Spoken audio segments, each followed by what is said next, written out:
Hi ನಮಸ್ತೆ ಎಲ್ಲರಿಗೂ Kannada study hub YouTube ಚಾನಲ್ಗೆ ಸ್ವಾಗತ. ಸೊ ಇವತ್ತಿನ ಸೆಷನ್ನಲ್ಲಿ ನಾವೇನು ನೋಡೋಣ ಅಂತ ಹೇಳಿದ್ರೆ SSC GD ಹಳೆಯ ವರ್ಷದ ಪ್ರಶ್ನೆ ಪತ್ರಿಕೆಯನ್ನು ಇವತ್ತು ಸಾಲ್ವ್ ಮಾಡೋಣ, ಸರಿನಾ?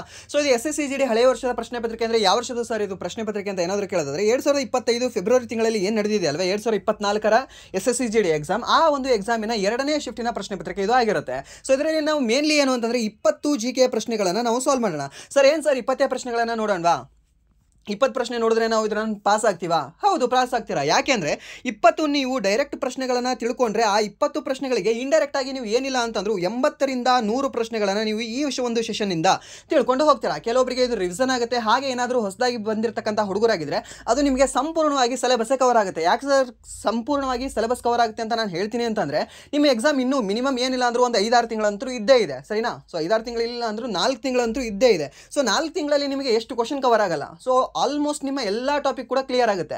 ಇನ್ನೊಂದು ನಿಮಗೆ ಇದು SSC GD ಅವರಿಗೆ ಹೊರತಾಗಿ ಈ ಏನು MTS ಎಕ್ಸಾಮ್ ಬರೀತೀರಲ್ವಾ, SSC MTS ಅವರಿಗೆ ಹಾಗೆ CHSL ಅವರಿಗೆ ಕೂಡ ಇದು ಯೂಸ್ಫುಲ್ ಆಗುತ್ತೆ. ಬಟ್ ಮೇನ್ಲಿ ಯಾರಿಗೆ ಅಂತಂದರೆ GD ಅವರಿಗೆ. ಯಾಕೆ GD ಅವರಿಗೆ ಅಂತ ನಾನು ಹೇಳ್ತೀನಿ ಅಂದರೆ, ಇವಾಗ ಸಿಲೆಬಸ್ ಸೇಮ್ ಇದೆ ಎಲ್ಲದಕ್ಕೂ ಕೂಡ, ಬಟ್ ಟಾಪಿಕ್ ಏನಿದೆ ಅಲ್ವಾ, ಇವಾಗ GDಯಲ್ಲಿ ಸೇಮ್ ಪ್ರತಿಯೊಂದು ಕ್ವಶನ್ ಪೇಪರಲ್ಲೂ ಕೂಡ ಸೇಮ್ ಪ್ಯಾಟರ್ನಲ್ಲಿ ಕೇಳ್ತಾನೆ. ಇವಾಗ ಈ ಎಕನಾಮಿಕ್ಸ್ನಲ್ಲಿ ನಿಮಗೆ ಪಂಚವಾರ್ಷಿಕ ಯೋಜನೆ ಬಗ್ಗೆ ಕೇಳ್ತಾ ಇದ್ದಾನ, ಒಂದು 5 ಶಿಫ್ಟಲ್ಲಿ, ಒಂದು ಶಿಫ್ಟಲ್ಲಿ ಸ್ಟಾರ್ಟ್ ಮಾಡಿದಾನ. ಓಕೆ, ಮುಂದೆ ಏನಿಲ್ಲ ಅಂದರೂ ಒಂದು 15 ಶಿಫ್ಟಲ್ಲಿ ಪಂಚವಾರ್ಷಿಕ ಯೋಜನೆಗಳ ಬಗ್ಗೆ ಕೇಳ್ತಾನೆ.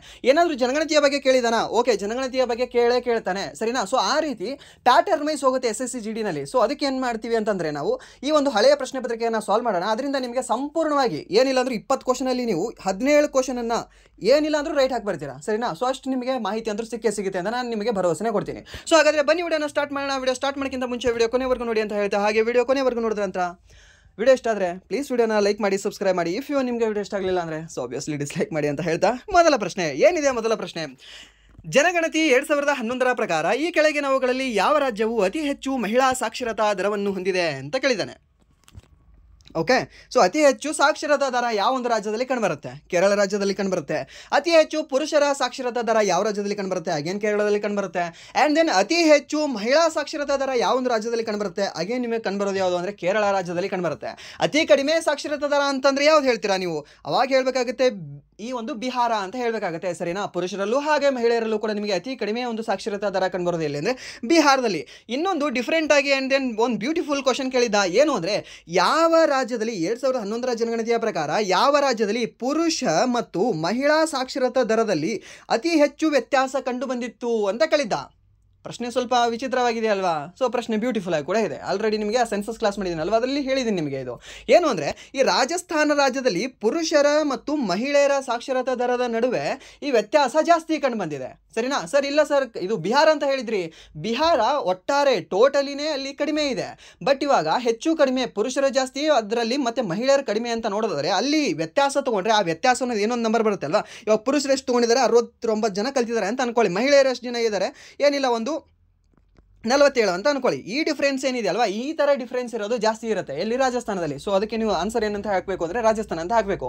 ಲಾಸ್ಟ್ ಇದು NTPC ಎಕ್ಸಾಮಲ್ಲಿ ಒಂದು 2 ಟೈಮ್ಸ್ ಕೇಳಿದ್ದಾನೆ. ಹಾಗೆ RPF ಕಾನ್ಸ್ಟೇಬಲ್ ಎಕ್ಸಾಮಲ್ಲೂ ಕೂಡ 1 ಟೈಮ್ ಕೇಳಿದ್ದಾನೆ. ಇದೇ ಪ್ರಶ್ನೆ ರಿಪೀಟೆಡ್ ಆಗಿದೆ. ಈ ಪ್ರಶ್ನೆ ನೆನ್ಪಿಟ್ಕೊಳ್ಳಿ. ಆ್ಯಂಡ್ ದೆನ್ ಈಗ ಪ್ರಸ್ತುತ 2025ರಲ್ಲಿ ಏನಾದರೂ ನಿಮ್ಗೆ ಕರೆಂಟ್ ಅಫೇರ್ಸ್ ಕೇಳಿದ್ರೆ ಈ ಕೊಟ್ಟಿರಲಿಲ್ಲ ಅಂದರೆ 2011 ಕೊಟ್ಟಿರಲಿಲ್ಲ, ನೀವು ಮೆನ್ಷನ್ ಮಾಡಿರಲಿಲ್ಲ ಅಂದರೆ ಅತಿ ಹೆಚ್ಚು ಅಥವಾ ಸಂಪೂರ್ಣ ಸಾಕ್ಷರತಾ ದರವನ್ನು ಸಾಧಿಸಿದ ನಮ್ಮ ಭಾರತದ ಮೊಟ್ಟ ಮೊದಲ ರಾಜ್ಯ ಯಾವುದು ಅಂತ ನಿಮಗೆ ಕೇಳಬಹುದು. ಯಾವೊಂದು ರಾಜ್ಯ ಅಂತ ನೀವು ನೋಡೋದಾದರೆ ಈ ಮಿಜೋರಾಂ ರಾಜ್ಯ. ಹಾಗಾದರೆ ಎರಡನೇ ರಾಜ್ಯ ಯಾವುದು? ಗೋವಾ. ಓಕೆ, ಜ್ಯೂಸ್ ಗೋವಾ ರಾಜ್ಯ ಸೆಕೆಂಡ್ ಸ್ಥಾನದಲ್ಲಿದೆ, ಸರಿನಾ? ಎರಡನೇದಾಗಿ ಸಂಪೂರ್ಣವಾಗಿ ಸಾಕ್ಷರತೆಯನ್ನು ಸಾಧಿಸಿದೆ. ಹಾಗಾದರೆ ಮೂರನೇದು ಯಾರು ಅಂದರೆ ಈ ನಮ್ಮ ತ್ರಿಪುರಾ ರಾಜ್ಯ. ನೆನ್ಪಿಟ್ಕೊಳ್ಳಿ, ಫಸ್ಟ್ ಮಿಜೋರಾಮ, ಸೆಕೆಂಡ್ ಈ ಗೋವಾ, ಅದಾದ ನಂತರ ಥರ್ಡ್ ಯಾವುದು ಅಂದರೆ ಈ ತ್ರಿಪುರಾ ಅನ್ನೋದು. ಮೂರು ಕೂಡ ಯಾವ ಒಂದು ಯೋಜನೆ ಅಡಿಯಲ್ಲಿ ಈ ಒಂದು ಸಾಕ್ಷರತೆ ದರವನ್ನು ಸಾಧಿಸಿದವೆ ಅಂತ ಕೇಳ್ಬೋದಲ್ಲ ನಿಮಗೆ.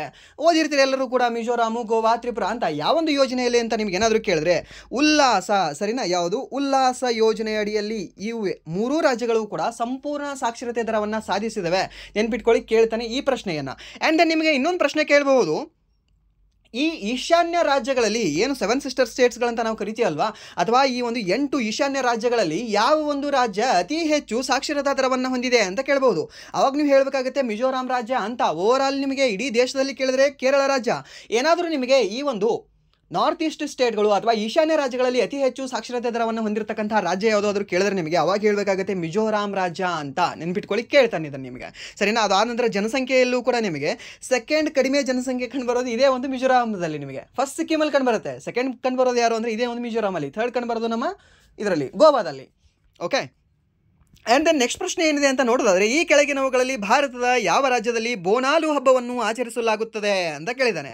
ಯಾವೊಂದು ರಾಜ್ಯ ಸರ್? ಇಲ್ಲಿ ಆಪ್ಷನ್ ಇದ್ರೇನೋ ಆಲ್ರೆಡಿ ಕೊಟ್ಟಿದ್ದಾನೆ, ತೆಲಂಗಾಣ ಅಂತ ಹೇಳ್ತೀರಾ. ಬಟ್ ನಿಮಗೆ ಇನ್ನೊಂದು ಗೊತ್ತಿದೆಯಾ? ಯಾದಗಿರವರು ಯಾರಾದರೂ ಇದ್ದೀರಾ ಕ್ಲಾಸ್ ಕೇಳೋರು ಇದ್ರ ಅಂತಂದರೆ ಒಂದು ಹಾಯ್ ಅಂತ ಹಾಕಿ ಸರಿನಾ, ಇಲ್ಲ ಅಂತಂದರೆ ಸುಮ್ಮನೆ ಒಂದು ಹ್ಯಾಂಡ್ ರೈಸ್ ಮಾಡಿ ಸರಿನಾ. ಸೊ ನಿಮ್ಮ ಒಂದು ಜಿಲ್ಲೆಯಲ್ಲಿ ಒಂದು ಬೋನಾಳು ಪಕ್ಷಿಧಾಮ ಅಂತ ಇದೆ ಅಲ್ವಾ?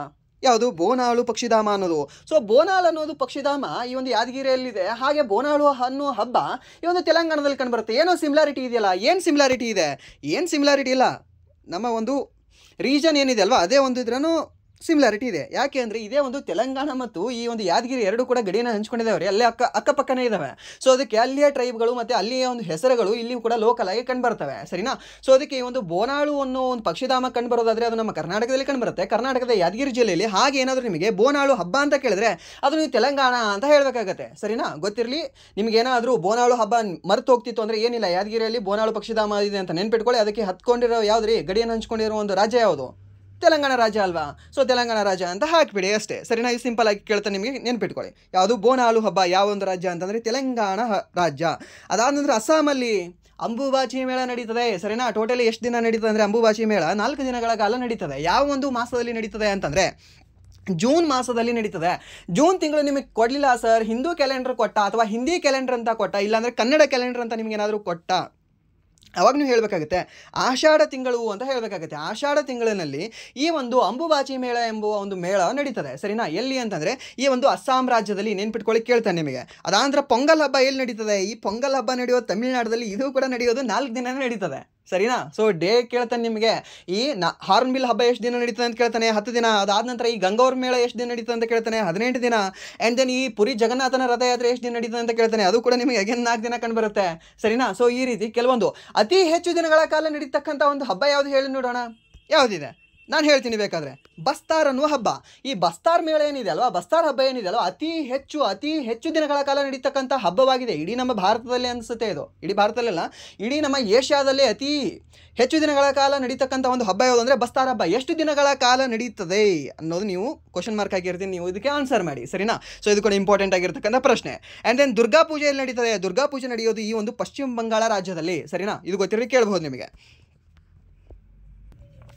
ಆ್ಯಂಡ್ ದೆನ್ ನೆಕ್ಸ್ಟ್ ಪ್ರಶ್ನೆ ಏನಿದೆ ಅಂದರೆ, ಭಾರತದ ಕ್ರೀಡಾ ವ್ಯಕ್ತಿಯಾದ ಲಿಯಾಂಡರ್ ಪೇಸ್ ಅವರು ಯಾವ ಕ್ರೀಡೆಯನ್ನು ಆಡುತ್ತಾರೆ ಅಂತ ಕೇಳಿದ್ದಾರೆ. ಸರ್ ಲಿಯಾಂಡರ್ ಪೇಸ್ ಎಲ್ಲಿಯವರು ಸರ್? ಇವರು ಕ್ರಿಕೆಟರ್ ಆಗಿದ್ರೆ ಈಸಿಯಾಗಿ ಹೇಳ್ತಿದ್ವಿ. ಹೌದು ಸರ್, ನೀವು ಕ್ರಿಕೆಟರ್ ಆಗಿದ್ರೆ ಈಸಿಯಾಗಿ ಹೇಳ್ತೀರಾ ಅಂತ ಕ್ರಿಕೆಟರ್ದು ಕೇಳಲ್ಲ ಮ್ಯಾಕ್ಸಿಮಮ್ ಸರಿನಾ. ಸೊ ಅಲ್ಲಿ ಅವ್ರದ್ದು ಡಾಟಾ ಬಗ್ಗೆ ಕೇಳ್ತಾನೆ. ಬಟ್ ಇಲ್ಲಿ ಲಿಯಾಂಡರ್ ಪೇಸ್ ಅವರಿಗೆ 2024ರಲ್ಲಿ ಹಾಲ್ ಆಫ್ ಫೇಮ್ಗೆ ಸೇರಿಸಿದ್ದಾರೆ ಸರಿನಾ. ಟೆನ್ನಿಸ್ ಹಾಲ್ ಆಫ್ ಫೇಮ್ಗೆ ನಮ್ಮ ಭಾರತದ 2 ವ್ಯಕ್ತಿಗಳನ್ನು ಸೇರ್ಪಡೆ ಮಾಡಿದ್ದಾರೆ. ಒಂದು ವಿಜಯ್ ಅಮೃತರಾಜ್ ಅಂತ, ನೆನ್ಪಿಟ್ಕೊಳ್ಳಿ ಹೆಸರು ಯಾವುದು ಅಂದರೆ ವಿಜಯ್ ಅಮೃತರಾಜ್ ಅಂತ. ಈ ವಿಜಯ್ ಅಮೃತರಾಜ್ ಅನ್ನೋ ಒಬ್ಬ ವ್ಯಕ್ತಿ, ಹಾಗೆ ಇನ್ನೊಂದು ಲಿಯಾಂಡರ್ ಪೇಸ್ ಅನ್ನುವ ಇವರು 2ನೇ ವ್ಯಕ್ತಿ ಸರಿನಾ. ಇವರಿಬ್ಬರಿಗೂ ಕೂಡ ಹಾಲ್ ಆಫ್ ಫೇಮ್ ಪ್ರಶಸ್ತಿಯನ್ನು ನೀಡಿ ಗೌರವಿಸಲಾಗಿದೆ. ಹಾಲ್ ಆಫ್ ಫೇಮ್ ಸೇರಿದ್ದಾರೆ ಇವರಿಬ್ಬರು ಕೂಡ. ಯಾರು? ಲಿಯಾಂಡರ್ ಪೇಸ್ ಅವರು ಹಾಗೆ ವಿಜಯ್ ಅಮೃತರಾಜನ್ ಅವರು.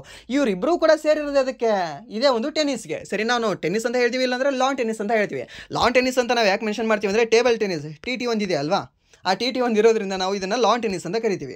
ಅದನ್ನು ನಾವು ಟೇಬಲ್ ಮೇಲೆ ಆಡಿದ್ರೆ ಇದನ್ನು ನಾವು ಏನಿಲ್ಲ ಗ್ರೌಂಡಲ್ಲೇ ಆಡ್ತೀವಿ ಸರಿನಾ. ಈ ಒಂದು ಗ್ರಾಸ್ ಮೇಲೆ ಆಡ್ತೀವಿ. ಗ್ರಾಸ್ ಮೇಲೆ ಆಡಬೇಕು ಅಂತ ಏನು ರೂಲ್ ಇಲ್ಲ, ಹೋಟೆಲ್ ಗ್ರೌಂಡಲ್ಲಿ ಆಡ್ತೀವಿ ಸರಿನಾ. ಗೊತ್ತಿರಲಿ ನಿಮಗೆ, ಕೇಳ್ಬೋದು. ಯಾಕಂದರೆ ಹಾರ್ಡ್ ಕೋರ್ಟು, ಅದಾದ ನಂತರ ಗ್ರಾಸ್ ಕೋರ್ಟು, ಅದಾದ ನಂತರ ಕ್ಲೇ ಕೋರ್ಟ್ ಅಂತ ಇದರಲ್ಲಿ ಕಂಡುಬರುತ್ತೆ ನಿಮಗೆ ಯಾವುದರಲ್ಲಿ, ಈ ಒಂದು ಟೆನ್ನಿಸಲ್ಲಿ ಸರಿನಾ. ಅದು ಕೂಡ ಗೊತ್ತಿರಲಿ, ಕೇಳ್ಬೋದು ನಿಮಗೆ. ಅದಾದ ನಂತರ ಈ ಒಂದು ಕ್ರಿಕೆಟಲ್ಲಿ ನಿಮಗೆ ಆಲ್ಮೋಸ್ಟ್ ಕ್ರಿಕೆಟಲ್ಲಿ ಎಲ್ಲರಿಗೂ ಕೂಡ ಗೊತ್ತಿರುತ್ತೆ. ರೀಸೆಂಟಾಗಿ ಈ ಒಂದು ಏನು ಇಂಗ್ಲೆಂಡ್ ಟೂರ್ ಇದೆ ಅಲ್ವಾ, ಇಂಗ್ಲೆಂಡ್ ಟೂರನ್ನು ಹೆಸರನ್ನು ಬದಲಾವಣೆ ಮಾಡಿದ್ದಾರೆ. ಏನು? ಆ್ಯಂಡರ್ಸನ್ ಆ್ಯಂಡ್ ತಂಡೋಲ್ಕರ್ ಟ್ರೋಫಿ ಅಂತ ಮರು ಬದಲಾವಣೆ ಮಾಡಿದ್ದಾರೆ. ಟೆಸ್ಟ್ ನಡೆಸ್ತಾರೆ ಗೊತ್ತಾ, ಇವಾಗ ಪ್ರಸ್ತುತ ಟೆಸ್ಟ್ ಆಡ್ತಾ ಇದ್ದಾರೆ. ಸೊ ಇವ್ರದ್ದು ಇಂಗ್ಲೆಂಡ್ ಅವ್ರದ್ದು 2 ಇದೆ, ಹಾಗೆ ನಮ್ಮ ಇಂಡಿಯಾದವ್ರದ್ದು 1 ಪಾಯಿಂಟ್ ಇದೆ ಅನ್ಸುತ್ತೆ ಸರಿನಾ. ಏನಾದರೂ ನೆಕ್ಸ್ಟ್ ಇಂಡಿಯಾದವ್ರು ಗೆದ್ದರೆ ಟೈ ಆಗುತ್ತೆ. ಇಫ್ ಏನಾದರೂ ಇಂಡಿಯಾದವ್ರು ಸೋದ್ರೆ ಏನಿಲ್ಲ, ಇಂಗ್ಲೆಂಡ್ ಅವರು ವಿನ್ ಆಗ್ತಾರೆ. ಸೊ ಆ ಒಂದು ಟ್ರೋಫಿ ಹೆಸರೇನು ಅಂತ ನಿಮ್ಗೆ ಕೇಳ್ಬೋದು. ಈ ಆ್ಯಂಡರ್ಸನ್ ತೆಂಡೂಲ್ಕರ್ ಅನ್ನೋ ಟ್ರೋಫಿಯ ಒಂದು ಹೆಸರಾಗಿದೆ ಸರಿನಾ. ಕೇಳ್ಬೋದು, ಯಾಕಂದರೆ ಕರೆಂಟ್ ಅಫೇರ್ಸಲ್ಲಿ ಇದೆ, ಅದು ಕೇಳ್ತಾನೆ ನಿಮಗೆ ಪ್ರಶ್ನೆ. ಆ್ಯಂಡ್ ದೆನ್ ಟೇಬಲ್ ಟೆನ್ನಿಸ್, ಈ ಮನಿಕಾ ಬಾತ್ರಾ ಅಂತ ನೀವು ಹೆಸರು ಕೇಳಿದ್ದೀರಾ? ಯಾರು? ಮನಿಕಾ ಬಾತ್ರಾ ಅಂತ. ಈ ಮನಿಕಾ ಬಾತ್ರಾ ಅನ್ನೋರು ಯಾವ ಒಂದು ಕ್ರೀಡೆಗೆ ಸಂಬಂಧ ಹೊಂದಿದ್ದಾರೆ ಅಂತ ಕೇಳ್ತಾನೆ. ಇದೇ ಒಂದು ಟೇಬಲ್ ಟೆನ್ನಿಸ್ಗೆ ಮನಿಕಾ ಬಾತ್ರಾ ಅವರು ಸಂಬಂಧ ಹೊಂದಿದ್ದಾರೆ. ಈ ಕ್ವಶನ್ ನಿಮಗೆ 2024 402 PSI ಕೇಳಿದ್ದ ಅನ್ಸುತ್ತೆ ಇದು ಈ ಪ್ರಶ್ನೆ 412 ಕೇಳಿದ್ದಾನೆ ನಮ್ಮ ಕರ್ನಾಟಕ PSI ಸರಿನಾ. ಸೊ ಇದು ಯಾರು ಅಂತಂದರೆ ಇಂಪಾರ್ಟೆಂಟ್ ಇದ್ದಾರೆ, ಯಾರು ಮಣಿಕಾ ಬಾತ್ರಾ ಅನ್ನೋರು. ಇನ್ನೊಂದು ನಿಮಗೆ ಯಾರು ಅರ್ಚನಾ ಅಂತ ಬರ್ತಾರೆ ಸರಿನಾ. ಸೊ ಅರ್ಚನಾ ಅನ್ನೋರು ಕೂಡ ನಿಮಗೆ ಇದೇ ಒಂದು ಟೇಬಲ್ ಟೆನ್ನಿಸ್ಗೆ ಸಂಬಂಧ ಹೊಂದಿದ್ದಾರೆ, ಅದು ಕೂಡ ನೆನ್ಪಿಟ್ಕೊಳ್ಳಿ ಕೇಳಬಹುದು ನಿಮಗೆ. ಆ್ಯಂಡ್ ದೆನ್ ನೆಕ್ಸ್ಟ್ ಪ್ರಶ್ನೆ ಏನಿದೆ ಅಂದರೆ ಭಾರತದ ರಕ್ಷಣಾ ಪಡೆಗಳ 2ನೇ ಮುಖ್ಯಸ್ಥರಾಗಿ CDS ಯಾರನ್ನು ನೇಮಿಸಲಾಗಿದೆ ಅಂತ ಕೇಳಿದ್ದಾನೆ. ಇದು ಯಾರಿಗೆ ಗೊತ್ತಿಲ್ಲ ರೀ, ನೀವು ಆಲ್ಮೋಸ್ಟ್ ನೀವು ಅದೇ ಡಿಪಾರ್ಟ್ಮೆಂಟ್ಗೆ ಹೋಗ್ತಿರ್ತೀರ, ನಿಮಗೆ ಗೊತ್ತಿರುತ್ತೆ ಅಲ್ವಾ. ಸೊ ಫಸ್ಟ್ ಯಾರಿದ್ದಾರೆ, ಫಸ್ಟ್ CDS ಯಾರಿದ್ದಾರೆ, ಫಸ್ಟ್ CDS ಬಂದುಬಿಟ್ಟು ನಿಮಗೆ BPN ರಾವತ್ ಇದ್ದಾರೆ ಎಲ್ಲಾದರೂ, ಇಲ್ಲ ಇಲ್ಲಿ ಕೊಟ್ಟಿಲ್ಲ. ಸೊ BPN ರಾವತ್ ಏನಿದ್ದಾರಲ್ವಾ, ಈ BPN ರಾವತ್ ಅವರು, ಈ BPN ರಾವತ್ ಅವರು ನಮ್ಮ ಭಾರತ ದೇಶದ ಮೊಟ್ಟ ಮೊದಲ CDS ಆಗಿದ್ದಾರೆ. ಹಾಗೆ ಇವರು ರಿಟೈರ್ಮೆಂಟ್ ಆದ ನಂತರ ಸೆಕೆಂಡ್ CDS ಯಾರು ಗೊತ್ತಾ, ಈ ಅನಿಲ್ ಚೌಹಾಣ್ ಅವರು. ಪ್ರಸ್ತುತ ಯಾರಿದ್ದಾರೆ ಅಂದರೆ ಇವಾಗಲೂ ಕೂಡ ಅನಿಲ್ ಚೌಹಾಣ್ ಅವರೇ ಇದ್ದಾರೆ. ಹಾಗಾದರೆ ನೀವು ಹೇಳ್ಬೋದಾ ಬಿಪಿನ್ ರಾವತ್ ಅವರು ಇವಾಗ ಎಲ್ಲಿದ್ದಾರೆ ಅಂತ, ಮೀನ್ಸ್ ಯಾವ ಒಂದು ದೇಶದಲ್ಲಿದ್ದಾರೆ ಅಥವಾ ಅವರು ಜೀವಂತವಾಗಿದ್ದಾರೋ ಇಲ್ವೋ ಅಂತ. ಬಿಪಿನ್ ರಾವತ್ ಅವರು ರೀಸೆಂಟಾಗಿ ಡೆತ್ ಆದರು 2024ರಲ್ಲಿ ಹೆಲಿಕಾಪ್ಟರ್ ದುರಂತದಲ್ಲಿ. ಇದೇ ಒಂದು ತಮಿಳುನಾಡು ರಾಜ್ಯದಲ್ಲಿ ಡೆತ್ ಆಗ್ತಾರೆ ಇವರು ಸರಿನಾ. ಇವರು ಫುಲ್ ಫ್ಯಾಮಿಲಿನೇ ಹೋಗುತ್ತೆ ಆ ಒಂದು ಇನ್ಸಿಡೆಂಟಲ್ಲಿ ಸರಿನಾ, ಯಾರು ಬಿಪಿನ್ ರಾವತ್ ಅವರು. ಸೊ ಇವ್ರ ಬಗ್ಗೆ ಕೂಡ ನೀವು ಪ್ರಶ್ನೆ ಕೇಳ್ಬೋದು, ನೆನ್ಪಿಟ್ಕೊಳ್ಳಿ, ಯಾಕಂದರೆ ಅದು ಕೂಡ ನಿಮಗೆ ಕರೆಂಟ್ ಅಫೇರ್ಸ್ ಅಂತ ಆದರೂ ಕೇಳ್ಬೋದು, ಇಲ್ಲ ಅಂತಂದರೆ ಇದೊಂದು ಸ್ಟ್ಯಾಟಿಕಲ್ ಆದರೂ ನಿಮಗೆ ಕೇಳಬಹುದು ಸರಿನಾ. ಸೊ ಫಸ್ಟ್ ಯಾರು CDS ಅಂತಂದರೆ, ಫಸ್ಟ್ CDS ನಿಮಗೆ ಈ ಬಿಪಿನ್ ರಾವತ್ ಅವರು. ಹಾಗೆ ಸೆಕೆಂಡ್ CDS ಯಾರು ಅಂದರೆ ಈ ಅನಿಲ್ ಚೌಹಾಣ್ ಅವರು ಸರಿನಾ, ಲೆಫ್ಟಿನೆಂಟ್ ಜನರಲ್ ಅನಿಲ್ ಚೌಹಾಣ್ ಅವರು. ನೆನ್ಪಿಟ್ಕೊಳ್ಳಿ ಕೇಳ್ಬೋದು ನಿಮಗೆ. ಒಂದು ಕ್ವಶನ್ ನಿಮಗೆ ಹೇಳ್ತೀನಿ, ಒಂದು ಇನ್ಫಾರ್ಮೇಷನ್ ಏನು ಹೇಳ್ತೀನಿ ಅಂದರೆ, ಈ ಅನಿಲ್ ಚೌಹಾಣ್ ಏನಿದೆ ಅಲ್ವಾ, ಇಲ್ಲಿ ನಾನು ಓದ್ತೀನಿ ಇವಾಗ ಲೆಫ್ಟಿನೆಂಟ್ ಜನರಲ್ ಅನಿಲ್ ಚೌಹಾಣ್ ಅಂತ. ಮುಂದೆ ನಾನು ಸರ್ ಅಂತ ಯೂಸ್ ಮಾಡಬೇಕಾ ಮಾಡಬಾರ್ದಾ, ನಾನಲ್ಲ ಯಾರಾದರೂ ಕೂಡ ಮಾಡಬಾರ್ದು. ಇದೇನಿದೆ ಅಲ್ವಾ, ಆ ಸರ್ ಅನ್ನೋ ಎಲ್ಲ ವರ್ಡ್ಗಿಂತ ಇದ್ರೇನೋ ಗ್ರೇಟ್ ಇದು. ಸೊ ಅವರಿಗೆ just lieutenant general Anil Chauhan, major Sandeep ಸರಿನಾ, lieutenant colonel Gurmit Singh. So ಆ ಏನು ಬರುತ್ತೆ ಅಲ್ವಾ, ಅವ್ರ ಹೆಸರಿಗಿಂತ ಪೂರ್ವದಾಗಿ ಈ ಒಂದು ಘೋಷಣೆ ಅಥವಾ ಅವರ ಒಂದು ಹುದ್ದೆ, ಆ ಒಂದು ಹುದ್ದೆ ಅಲ್ಲಿ ಗ್ರೇಟ್ನೆಸ್ ತೋರಿಸುತ್ತೆ ಸರಿನಾ. ಸೊ ಇದನ್ನು ನಾವು ಆ್ಯಕ್ಚುಲಿ ಬಿರೋದ ಅಂತಲೇ ಕನ್ಸಿಡರ್ ಮಾಡ್ತೀವಿ ನಾವು ಭಾರತ ಸಂವಿಧಾನದಲ್ಲಿ ಇದನ್ನು ಸರಿನಾ. ಗೊತ್ತಿರಲಿ, ಅವ್ರ ಮುಂದೆ ಸರ್ ಅಂತ ನಾವು ಏನೂ ಕೂಡ ಯೂಸ್ ಮಾಡಬಾರ್ದು. ಬಟ್ ನಾರ್ಮಲಿ ಯೂಸ್ ಮಾಡ್ತಾರೆ, ಬಟ್ ಅದನ್ನು ಮಾಡಬಾರ್ದು. ಆ್ಯಂಡ್ ದೆನ್ ನೆಕ್ಸ್ಟ್ ಪ್ರಶ್ನೆ ಏನಿದೆ ಅಂತ ನೋಡಿದ್ರೆ, ಸುಪ್ರೀಂ ಕೋರ್ಟ್ನ ಯಾವ ನಿವೃತ್ತ ನ್ಯಾಯಾಧೀಶರು ಆಂಧ್ರ ಪ್ರದೇಶದ ರಾಜ್ಯಪಾಲರಾಗಿ ನೇಮಕಗೊಂಡಿದ್ದಾರೆ ಅಂತ ಕೇಳಿದ್ದಾರೆ. ಯಾರು ಈ ನೇಮಕಗೊಂಡವರು, ಅಬ್ದುಲ್ ನಜೀರ್ ಅವರು. ಏನಿಲ್ಲ ನಿಮಗೆ ಇಲ್ಲಿ ಅವರು ಸುಪ್ರೀಂ ಕೋರ್ಟ್ನ ನ್ಯಾಯಮೂರ್ತಿ ಆಗಿದ್ರೋ ಇಲ್ವೋ ಬೇಡ ನಮಗೆ, ಬಟ್ ಎಲ್ಲ ರಾಜ್ಯದ 28 ರಾಜ್ಯದ ರಾಜ್ಯಪಾಲರು, ಹಾಗೆ 28 ರಾಜ್ಯ ಪ್ಲಸ್ 3 ಕೇಂದ್ರಾಡಳಿತ ಪ್ರದೇಶದ ಈ ಗವರ್ನರ್ಗಳನ್ನು ನೀವು ನೆನ್ಪಿಟ್ಕೊಂಡು ಹೋಗಲೇಬೇಕಾಗುತ್ತೆ. ಹಾಗೆ ರಿಮೈನಿಂಗ್ ಉಳಿದಿರತಕ್ಕಂತಹ 5 ಕೇಂದ್ರಾಡಳಿತ ಪ್ರದೇಶಗಳ ಲೆಫ್ಟಿನೆಂಟ್ ಗವರ್ನರ್ಗಳನ್ನು ಕೂಡ ನೀವು ನೆನ್ಪಿಟ್ಕೊಂಡು ಹೋಗಲೇಬೇಕಾಗುತ್ತೆ ಸರಿನಾ. ಲಾಸ್ಟ್ ಒಂದು ಸೆಷನ್ ನಿಮಗೆ ಮಾಡಿಕೊಡ್ತೀನಿ, ಅವೆಲ್ಲವೂ ಕೂಡ ಅಂದರೆ ಸ್ಪೆಸಿಫಿಕ್ ಆಗಿ ಈ ಒಂದು ಟಾಪಿಕ್ ಮೇಲೆ ಒಂದು ಕ್ವಶನ್ ಬಂದೇ ಬರುತ್ತೆ ಅಂತ ಏನಿರುತ್ತಲ್ವಾ. ಸೊ ಆ ರೀತಿ ಎಲ್ಲವೂ ಕೂಡ ಟಾಪಿಕ್ ಕವರ್ ಮಾಡಿರ್ತೀನಿ ಅವಾಗ. ಬಟ್ ನೀವು ಕೂಡ ಸ್ವಲ್ಪ ಅಪ್ಡೇಟ್ ಆಗಿರಿ. ಆ್ಯಂಡ್ ದೆನ್ ನೆಕ್ಸ್ಟ್ ಪ್ರಶ್ನೆ ಏನಿದೆ ಅಂತ ನೋಡೋದಾದ್ರೆ, ಇವಾಗ ಪ್ರಸ್ತುತ ಅಲ್ಲ, ಇವಾಗ ಲಾಸ್ಟ್ 51ನೇ ಮುಖ್ಯ ನ್ಯಾಯಮೂರ್ತಿ ಯಾರಾಗಿದ್ದರು ನಮ್ಮ ಭಾರತದ ಚೀಫ್ ಜಸ್ಟಿಸ್ ಆಫ್ ಇಂಡಿಯಾ ಯಾರಾಗಿದ್ದರು 51ನೇದು ಯಾರು ಅಂತಂದರೆ ಇದೇ ಸಂಜೀವ್ ಖನ್ನಾ ಅವರು. ಹಾಗಾದರೆ 52ನೇದು ಯಾರಾಗಿದ್ದಾರೆ, ಮೀನ್ಸ್ ಭಾರತದ ಸುಪ್ರೀಂ ಕೋರ್ಟಿನ ಮುಖ್ಯ ನ್ಯಾಯಮೂರ್ತಿ 51ನೇ ಮುಖ್ಯ ನ್ಯಾಯಮೂರ್ತಿ ಯಾರಾಗಿದ್ದರು ಅಂತಂದರೆ ಈ ಸಂಜೀವ್ ಖನ್ನಾ ಅವರು. 52ನೇದವರು ಯಾರಾಗಿದ್ದಾರೆ, ಪ್ರಸ್ತುತ ಭೂಷಣ್ ರಾಮಕೃಷ್ಣ ಗವಾಯಿ ಅವರಾಗಿದ್ದಾರೆ. ಎಷ್ಟನೇದವರು ಅವರು, 52ನೇದವರು. ನಂಬರ್ ಕೇಳ್ತಾನೆ ಸರ್, ಹೌದು ಸರ್ ನಂಬರ್ ಕೇಳ್ತಾನೆ. ಆ್ಯಂಡ್ ದೆನ್ ನೆಕ್ಸ್ಟ್ ಪ್ರಶ್ನೆ ಏನಿದೆ ಅಂತ ನೋಡೋದಾದರೆ, ಮಹಿಳಾ ಉದ್ಯಮಿಗಳ ಸಬಲೀಕರಣಕ್ಕಾಗಿ NULM ಜೊತೆಗೆ 2023 ಜೂನ್ನಲ್ಲಿ ಯಾರ ಸಹಭಾಗಿತ್ವ ಮಾಡಿಕೊಂಡಿದೆ ಅಂತ ಕೇಳಿದ್ದಾನೆ.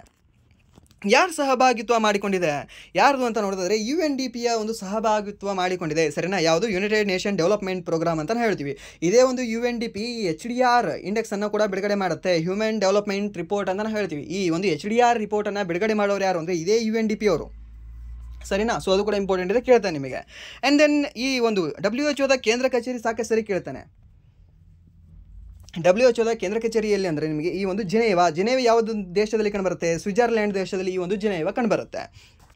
ಆ್ಯಂಡ್ ದೆನ್ ಈ ಯುನೆಸ್ಕೋ ಇದನ್ನು ಕೂಡ ನಿಮಗೆ ಕೇಳ್ತಾನೆ. ಯುನೆಸ್ಕೋದ ಕೇಂದ್ರ ಕಚೇರಿ ಎಲ್ಲಿದೆ ಅಂತ ಪ್ಯಾರಿಸಲ್ಲಿ ಕಂಡುಬರುತ್ತೆ ನಿಮಗೆ ಸರಿನಾ, ಪ್ಯಾರಿಸಲ್ಲಿ ಕಂಡುಬರುತ್ತೆ. ರೀಸೆಂಟಾಗಿ ಇದರ 47ನೇ ಅಧಿವೇಶನ ನಡೀತು, ಅದೇ ಒಂದು ಪ್ಯಾರಿಸ್ ದೇಶದಲ್ಲಿ ನಡೆದಿದೆ ಸರಿನಾ. ಅದು ಕೂಡ ಕೇಳಬಹುದು, ಅದು ಕೂಡ ನೆನ್ಪಿಟ್ಕೊಳ್ಳಿ ನೀವು. ಆ್ಯಂಡ್ ದೆನ್ ನೆಕ್ಸ್ಟ್ ಪ್ರಶ್ನೆ ಏನಿದೆ ಅಂತ ನೋಡೋದಾದರೆ, ಮೌರ್ಯರ ಕಾಲದಲ್ಲಿ ಭಾರತದ ವಾಯುವ್ಯ ಭಾಗವು ಕಂಬಳಿಗಳಿಗೆ ಪ್ರಸಿದ್ಧವಾಗಿತ್ತು. ಯಾವ ಒಂದು ಭಾಗ, ಭಾರತದ ವಾಯುವ್ಯ ಭಾಗ ಯಾವುದ್ರಿ, ಯಾವುದು, ಈ ಪಂಜಾಬ್ ಹರಿಯಾಣ ಏನು ಭಾಗ ಇದೆ ಅಲ್ವಾ ಆ ಭಾಗ. ಸೊ ಅದೇನಿತ್ತು ಅಂದರೆ ಕಂಬಳಿಗಳಿಗೆ ಪ್ರಸಿದ್ಧವಾಗಿತ್ತು ಅಂತೆ. ಹಾಗೆ ಯಾವುದು ಚಿನ್ನ ಮತ್ತು ಅಮೂಲ್ಯ ಹರಳುಗಳಿಗೆ ಪ್ರಸಿದ್ಧವಾಗಿತ್ತು ಎಂದು ಪ್ರಸಿದ್ಧ ಅರ್ಥಶಾಸ್ತ್ರ ಪುಸ್ತಕದಲ್ಲಿ ಹೇಳಲಾಗಿದೆ ಅಂತ.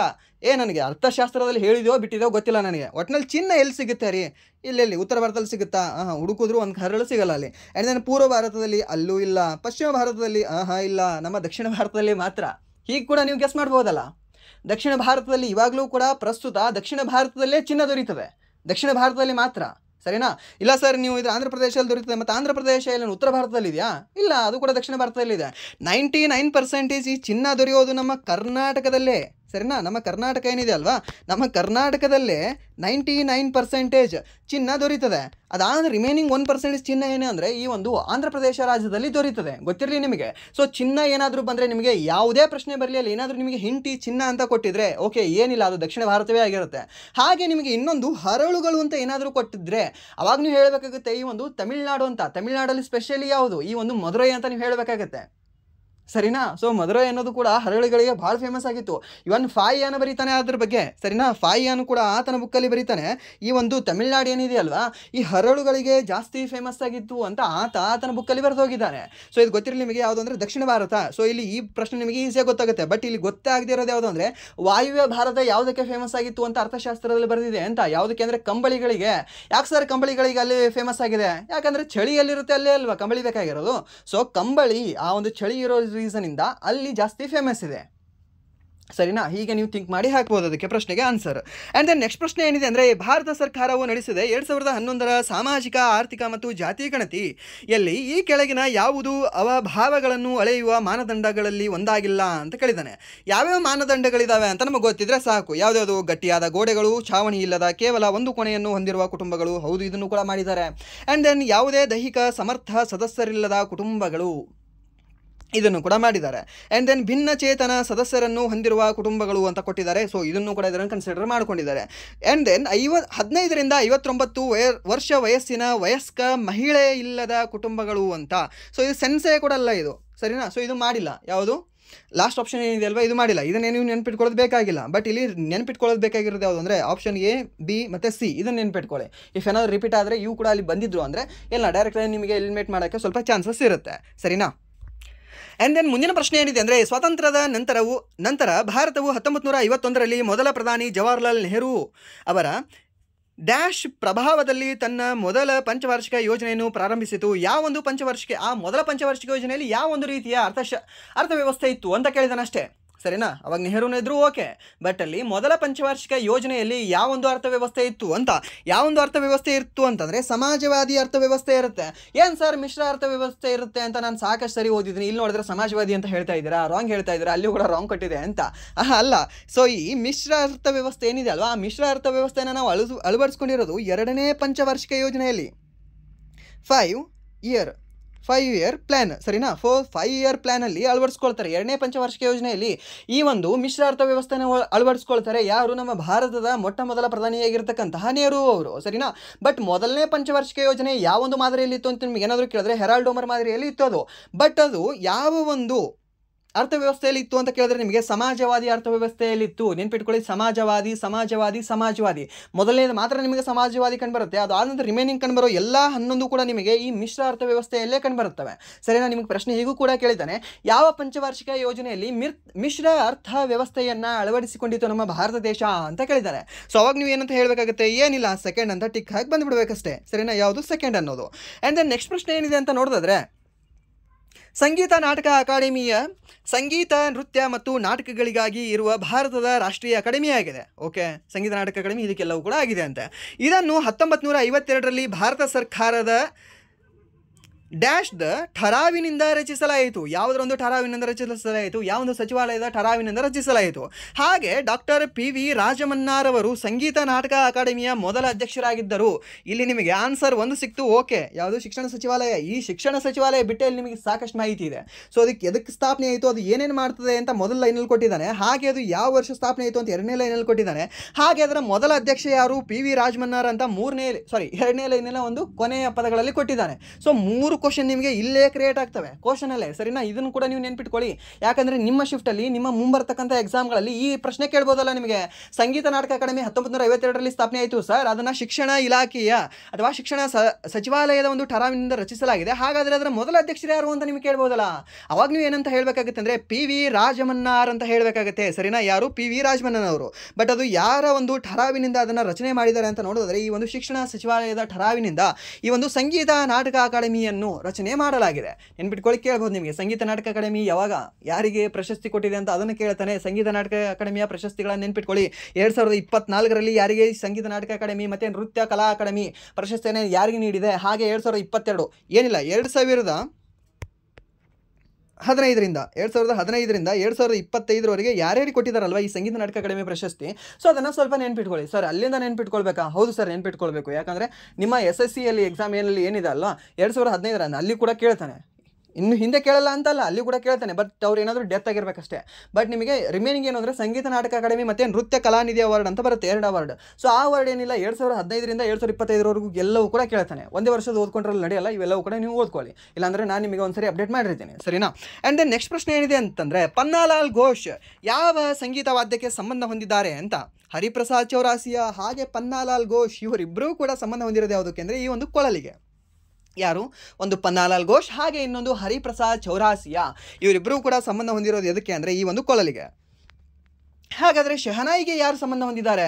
ಬಿಸ್ಮಿಲ್ಲಾ ಖಾನ್ ಅಂತ ಬರ್ತಾರೆ, ಸರಿನಾ? ಈ ಬಿಸ್ಮಿಲ್ಲಾ ಖಾನ್ ಅನ್ನೋರು ಈ ಶಹನಾಯಿಗೆ ಸಂಬಂಧ ಹೊಂದಿರತಕ್ಕಂತಹ ವ್ಯಕ್ತಿಯಾಗಿದ್ದಾರೆ. ಹಾಗಾದರೆ ತಬಲಾಗೆ ಯಾರು? ಜಾಕೀರ್ ಹುಸೇನ್ ಅವರು, ಸರಿನಾ? ಜಾಕೀರ್ ಹುಸೇನ್ ಅವರು ಈ ಒಂದು ತಬಲಾಗೆ ಸಂಬಂಧಿಸಿರ್ತಕ್ಕಂತಹ ವ್ಯಕ್ತಿಯಾಗಿದ್ದಾರೆ. ನೆನ್ಪಿಟ್ಕೊಳ್ಳಿ, ಇದನ್ನು ಕೇಳ್ತಾನೆ ನಿಮಗೆ. ಆ್ಯಂಡ್ ದೆನ್ ನೆಕ್ಸ್ಟ್ ಪ್ರಶ್ನೆ ಏನಿದೆ ಅಂದರೆ ಸಂವಿಧಾನ ರಚನಾ ಸಭೆಯು ಡ್ಯಾಶ್ ರಂದು ಭಾರತ ಸಂವಿಧಾನವೊಂದು ಅಂಗೀಕರಿಸಿತು ಅಂತ ಕೇಳಿದ್ದಾನೆ. ಅಂಗೀಕಾರ ಮಾಡಿದ್ದು ಕೇಳಿದ್ದಾನೆ, ಸರಿನಾ? ಅಂಗೀಕಾರ ಮಾಡಿದ್ದು ಕೇಳಿದ್ದಾನೆ. ವರ್ಡ್ ನೆನ್ಪಿಟ್ಕೊಳ್ಳಿ, ಅಂಗೀಕಾರ ಮಾಡಿದ್ದು ಕೇಳಿದ್ದಾನೆ. ಇಲ್ಲಿ ಯಾವುದೇ ಕಾರಣಕ್ಕೂ ಕೂಡ ಇದು ಆಗೋದಿಲ್ಲ, ಸರಿನಾ? ಇದು ಆಗೋದಿಲ್ಲ, ಯಾವುದು 1950 ಆಗೋದಿಲ್ಲ. ಅಂಗೀಕಾರ ಯಾವಾಗ ಮಾಡ್ತಾರೆ ಅಂದರೆ 26 ನವೆಂಬರ್ 1949ರಂದು ಅಂಗೀಕಾರ ಮಾಡ್ತಾರೆ. ಸೊ ಅದಕ್ಕೆ ನಾವು ಈ 26 ನವೆಂಬರನ್ನು ಸಂವಿಧಾನ ದಿನವನ್ನಾಗಿ ಆಚರಣೆ ಮಾಡ್ತೀವಿ. 26 ಜನವರಿ ನಾವು ಸಂವಿಧಾನ ದಿನವನ್ನು ಆಚರಣೆ ಮಾಡೋದಿಲ್ಲ, 26 ನವೆಂಬರನ್ನು ನಾವು ಸಂವಿಧಾನ ದಿನವನ್ನಾಗಿ ಆಚರಣೆ ಮಾಡ್ತೀವಿ, ನೆನ್ಪಿಟ್ಕೊಳ್ಳಿ. ಹಾಗೆ ರಾಷ್ಟ್ರೀಯ ಹಾಲಿನ ದಿನವೂ ಕೂಡ ನಾವು ಇದೇ ದಿನ ಆಚರಣೆ ಮಾಡ್ತೀವಿ. ಯಾವುದು? ರಾಷ್ಟ್ರೀಯ ಹಾಲಿನ ದಿನ ಇದೇ 26 ನವೆಂಬರ್. ಸರ್ ಏನಿಲ್ಲ ಸರ್, ಅದನ್ನು ನೀವು ಜೂನ್ 1 ಅಂತ ಹೇಳಿದ್ರಲ್ಲ, ಅದು ಅಂತಾರಾಷ್ಟ್ರೀಯ ಹಾಲಿನ ದಿನ, ಇಂಟರ್ನ್ಯಾಷನಲ್ ಮಿಲ್ಕ್ ಡೇ ಅಂತ ಕೇಳಿದ್ರೆ ನಿಮಗೆ ಜೂನ್ 1. ಏನಾದರೂ ನಿಮಗೆ ನ್ಯಾಷನಲ್ ಮಿಲ್ಕ್ ಡೇ ಅಂತ ಕೇಳಿದ್ರೆ ಅವಾಗ ನೀವು ಹೇಳಬೇಕಾಗುತ್ತೆ 26 ನವೆಂಬರ್ ಅಂತ ಹೇಳಬೇಕಾಗುತ್ತೆ, ಸರಿನಾ? ಅದು ಕೂಡ ಇದಕ್ಕೆ ನೀವು ಲಿಂಕ್ ಮಾಡ್ಕೊಂಡು ನೆನ್ಪಿಟ್ಕೊಳ್ಬಹುದು. ಆ್ಯಂಡ್ ದೆನ್ 15 ಆಗಸ್ಟ್ 1947 ನಮ್ಮ ಭಾರತಕ್ಕೆ ಸಂವಿಧಾನ ಸ್ವಾತಂತ್ರ್ಯ ಸಿಕ್ಕಿರ್ತಕ್ಕಂಥ ದಿನ. ಹಾಗೆ ಪಾಕಿಸ್ತಾನಕ್ಕೆ ಸ್ವಾತಂತ್ರ್ಯ ಸಿಕ್ಕಿರ್ತಕ್ಕಂಥ ದಿನ ಯಾವಾಗ ಅಂದರೆ 14 ಆಗಸ್ಟ್ 1947, ಸರಿನಾ? ಸೊ ಅವರಿಗೆ ಸಿಕ್ಕಿದೆ, ಯಾರಿಗೆ? ಪಾಕಿಸ್ತಾನದವರಿಗೆ. ಅದಾದ ನಂತರ 26 ಜನವರಿ 1950ರಂದು ಏನಾಯಿತು? ನಮ್ಮ ಭಾರತ ಸಂವಿಧಾನಕ್ಕೆ ಏನಾಯಿತು? ಜಾರಿಗೆ ಬಂದಿತ್ತು, ಸರಿನಾ? ಅಂಗೀಕಾರಗಳಿಲ್ಲ, ಜಾರಿಗೆ ಬರ್ತದೆ ಯಾವಾಗ? 1950 ಜನವರಿ 26ರಂದು. ಅದು ಅಂಗೀಕಾರಗೊಂಡಿರೋದು ನಿಮಗೆ ನವೆಂಬರಲ್ಲಿ, ಯಾವಾಗ? ಅದಕ್ಕಿಂತ ಒಂದು ವರ್ಷ ಹಿಂದೆ.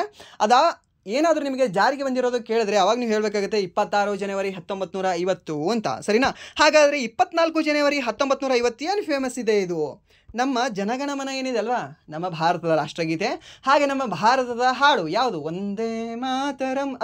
ಅವೆರಡೂ ಕೂಡ ಯಾವಾಗ ಜಾರಿಗೆ ಬಂದಿತ್ತು ಅಂತ ನಿಮಗೆ ಕೇಳಿದ್ರೆ, ಸರಿನಾ? ಸೊ ಅವಾಗ ಯಾವಾಗ ಜಾರಿಗೆ ಬಂದಿತ್ತು ಅಂತ ನಿಮಗೆ ಕೇಳಿದ್ರೆ ನಮ್ಮ ಭಾರತದ ರಾಷ್ಟ್ರೀಯ ಗೀತೆ ಹಾಗೆ ಭಾರತದ ಹಾಡು ಅದು ಬಂದಿರೋದು 24 ಜನವರಿ 1950ರಂದು, ಸರಿನಾ? ಹಾಗಾದರೆ ನಮ್ಮ ಭಾರತದ ಲಾಂಛನ ಯಾವಾಗ ಜಾರಿಗೆ ಬಂದಿತ್ತು? ಅದು ಏನಿಲ್ಲ, ಅಗೇನ್ ನಿಮಗೆ 26 ಜನವರಿ 1950, ಸರಿನಾ? ಗೊತ್ತಿರಲಿ, ಕೇಳ್ತಾನೆ ನಿಮಗೆ ಈ ರೀತಿಯ ಪ್ರಶ್ನೆಗಳನ್ನು. ಆ್ಯಂಡ್ ದೆನ್ ನೆಕ್ಸ್ಟ್ ಪ್ರಶ್ನೆ ಏನಿದೆ ಅಂದರೆ ಶಬ್ದದ ಅಬ್ಬರವನ್ನು ಯಾವ ಏಕಮಾನದಲ್ಲಿ ಅಳೆಯಲಾಗುತ್ತದೆ? ಧ್ವನಿಯ ತೀವ್ರತೆ, ಹರ್ಜ್, ಡೆಸಿಬಲ್, ವ್ಯಾಟ್ ಪರ್ ಚದರ್ ಮೀಟರ್ ಅಂತ ಕೊಟ್ಟಿದ್ದಾನೆ, ಸರಿನಾ? ಮೀಟರ್ ಸ್ಕ್ವೇರ್ ಅಂತ ಕೊಟ್ಟಿದ್ದಾನೆ. ಸೊ ಯಾವುದಾಗುತ್ತೆ ಅಂದರೆ ಡೆಸಿಬಲ್ ಆಗುತ್ತೆ. ಕ್ರಿಕೆಟ್ ನೋಡ್ತಿರ್ತೀರಾ ಯಾರಾದರೂ? IPL ಅಲ್ಲಿ ಇವಾಗ ವಿರಾಟ್ ಕೊಹ್ಲಿ ಬರ್ತಾ ಇರ್ತಾರೆ ಒಳಗಡೆ. ಸೊ ಸ್ಟೇಡಿಯಂ ಒಳಗಡೆ ಬರ್ತಿರ್ತಾರೆ ಬ್ಯಾಟಿಂಗ್ ಆಡೋಕ್ಕೆ. ಡೆಸಿಬಲ್ಸಲ್ಲಿ 126 ಡೆಸಿಬಲ್, 130 ಡೆಸಿಬಲ್, 118 ಡೆಸಿಬಲ್ ಬರುತ್ತೆ. MS ಧೋನಿ ಬರ್ತಿರ್ತಾರೆ ಎಂಟ್ರಿಯಲ್ಲಿ. ಸೊ ಅವಾಗ ತೋರಿಸುತ್ತೆ ಅಲ್ಲ ಡಿ ಬಿ ಅಂತ, ಹೀಗೆ ಒಂದಿದ್ರೆ ಮಾರ್ಕ್ ಇರುತ್ತೆ, ಹೀಗೆ ಮಾರ್ಕಲ್ಲಿ DB ತೋರಿಸಿರ್ತಾರೆ. ಎಷ್ಟು? 131 ಡೆಸಿಬಲ್ ಇದೆ, ಫುಲ್ ಹೈಯೆಸ್ಟ್ ಇದೆ, ಹಾಗೆ ಅಂತ. ಯಾವುದು? ಶಬ್ದದ ತೀವ್ರತೆ. ನಾವು ಒದರ್ತಿರ್ತೀವಲ್ವಾ, ನಾವು ಚೀರ್ತಾ ಇರ್ತೀವಲ್ವಾ, ಏನಂತ? RCB ಮಾಹಿ ಅಂತ.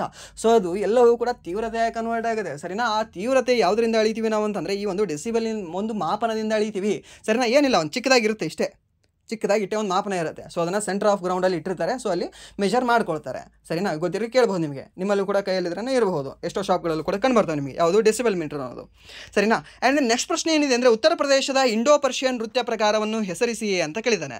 ಯಾವುದು ಉತ್ತರ ಪ್ರದೇಶದ ಒಂದು ನೃತ್ಯ? ಯಾವುದು? ಕಥಕ್. ಮುಗಿದೋಯ್ತಪ್ಪ. ಇದ್ಯಾವುದು ಚೌನದಾಗೋದಿಲ್ಲ, ಯಾಕಂದರೆ ಇಲ್ಲಿ ಜಾರ್ಖಂಡಲ್ಲಿ ಮತ್ತು ವೆಸ್ಟ್ ಬೆಂಗಾಲಲ್ಲಿ ಹಾಗೆ ಒಡಿಸ್ಸಾದಲ್ಲಿ ಕಂಡುಬರುತ್ತೆ ಇದು, ಸರಿನಾ. ಆ್ಯಂಡ್ ದೆನ್ ಗಾರ್ಬಾ ಅನ್ನೋದಾಗೋದಿಲ್ಲ, ಯಾಕೆ ಇದು ಗುಜರಾತಲ್ಲಿ ಕಂಡುಬರುತ್ತೆ. ಆ್ಯಂಡ್ ಕಥಕಳಿ ಆಗೋದಿಲ್ಲ, ಕೇರಳದಲ್ಲಿ ಕಂಡುಬರುತ್ತೆ. ಉಳಿದಿರೋದು ಒಂದೇ ಒಂದು ಕಥಕ್ ಅನ್ನೋದು ನಿಮಗೆ. ಬಟ್ ಇಲ್ಲಿ ಇಂಪಾರ್ಟೆಂಟ್ ಮಾಹಿತಿ ಇದು ಅಲ್ಲ. ಇಂಪಾರ್ಟೆಂಟ್ ಮಾಹಿತಿ ಏನೋದು ಅಂದರೆ ಇದು ಇಂಡೋ ಪರ್ಷಿಯನ್ ನೃತ್ಯ ಯಾವುದು ಅಂತ. ಇಂಡೋ ಪರ್ಷಿಯನ್ ನೃತ್ಯ ಈ ಕೆಳಗಿನವುಗಳಲ್ಲಿ ಯಾವುದು ಅಂತ ನಿಮ್ಗೆ ಏನಾದರೂ ಕೇಳಿದ್ರೆ ಕಥಕ್ ಅಂತ ಹೇಳಬೇಕಾಗತ್ತೆ, ಸರಿನಾ. ಈ ಒಂದು ಕಥಕ್ ಅನ್ನೋದು ಯಾವ ಒಂದು ಮಾದರಿಯ ನೃತ್ಯವಾಗಿದೆ ಅಂತ ನಿಮ್ಗೆ ಏನಾದರೂ ಕೇಳಿದ್ರೆ ಅವಾಗ ಇಂಡೋ ಪರ್ಷಿಯನ್ ನೃತ್ಯ ಮಾದರಿಯಾಗಿದೆ ಅಂತ ಕೂಡ ನೀವು ಹೇಳಬೇಕಾಗತ್ತೆ, ಸರಿನಾ.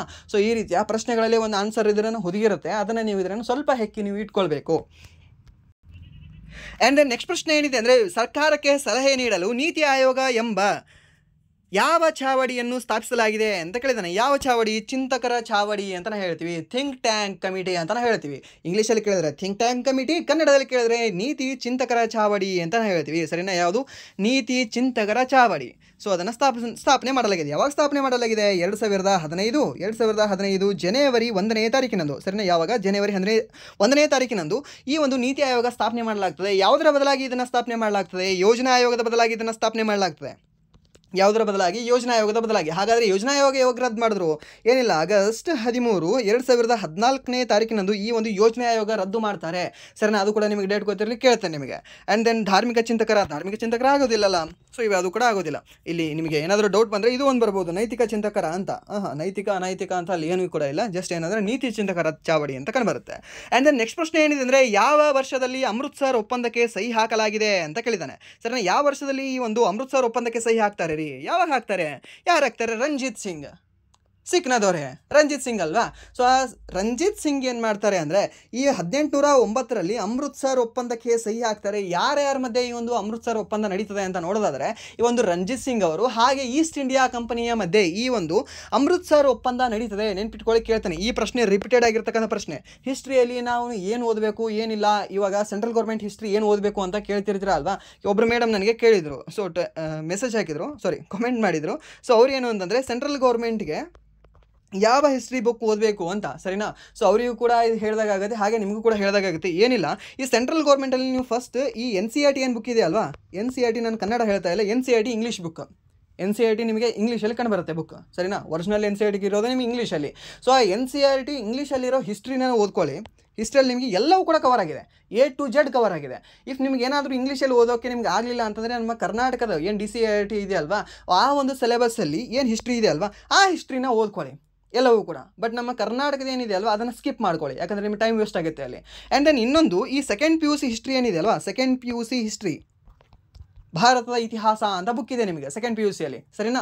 ಆ ಪುಸ್ತಕವನ್ನು ಸಂಪೂರ್ಣವಾಗಿ ಓದ್ಕೊಳ್ಳಿ. ಎಲ್ಲವೂ ಕೂಡ ಪ್ರತಿಯೊಂದು ಚಾಪ್ಟರ್ ಕೂಡ ಇಂಪಾರ್ಟೆಂಟ್ ಇದೆ. ಫಸ್ಟ್ ಚಾಪ್ಟರಿಂದ ನಿಮಗೆ ಫೈನಲ್ ಚಾಪ್ಟರ್ವರೆಗೂ, ಸರಿನಾ, ಎಲ್ಲ ಚಾಪ್ಟರ್ಗಳು ಕೂಡ ನಿಮಗೆ ಇಂಪಾರ್ಟೆಂಟ್ ಇದೆ. ಅದಾದ ನಂತರ ನೆಕ್ಸ್ಟ್ ನೀವು ಬರೋದು ಏನು ಅಂತಂದರೆ ಈ ಹಳೆಯ ವರ್ಷದ ಪ್ರಶ್ನೆ ಪತ್ರಿಕೆಗಳೇನಿದಾವಲ್ವಾ, ಲೈಕ್ ಇವಾಗ ಅದು SSC GD ಆಗಿರಲಿ, MTS ಆಗಿರಲಿ, CHSL ಆಗಿರಲಿ, CGL ಆಗಿರಲಿ, ಹಾಗೆ RRBಯಲ್ಲಿ ನೀವು ತೊಗೊಂಡ್ರೆ ಈ ಒಂದು D ಗ್ರೂಪ್ ಆಗಿರಲಿ, NTPC ಆಗಿರಲಿ, ಆ್ಯಂಡ್ ದೆನ್ ಟೆಕ್ನಿಷಿಯನ್ ಆಗಿರಲಿ, ಇಲ್ಲ ಅಂತಂದರೆ JE ಆಗಿರಲಿ, ಸರಿನಾ. ಸೊ ಆ ಒಂದು ಪ್ರಶ್ನೆ ಪತ್ರಿಕೆ, ಇಲ್ಲ ಅಂತಂದರೆ ನಿಮಗೆ ಈ UPSC ಪ್ರಶ್ನೆ ಪತ್ರಿಕೆಗಳೇನಿದಾವಲ್ಲ, ಪ್ರಿಲಿಮ್ಸ್ ಪ್ರಶ್ನೆ ಪತ್ರಿಕೆ ಹೇಳ್ತಾ ಇದ್ದೀನಿ ನಾನು. ಸೊ ಅಲ್ಲಿಯ ಪ್ರಶ್ನೆ ಪತ್ರಿಕೆಗಳನ್ನು ಓದ್ಕೊಳ್ಳಿ ನೀವು. ಸರಿ, UPSCಗೆ ನಮಗೆ ಎಲ್ಲಿಂದ ಸರ್ ಸಂಬಂಧ? ಏನಿಲ್ಲ, UPSCಯಲ್ಲೂ ಕೂಡ ನಿಮಗೆ ಸಿಂಗಲ್ ಲೈನ್ ಕ್ವಶನ್ಗಳಿರ್ತವೆ.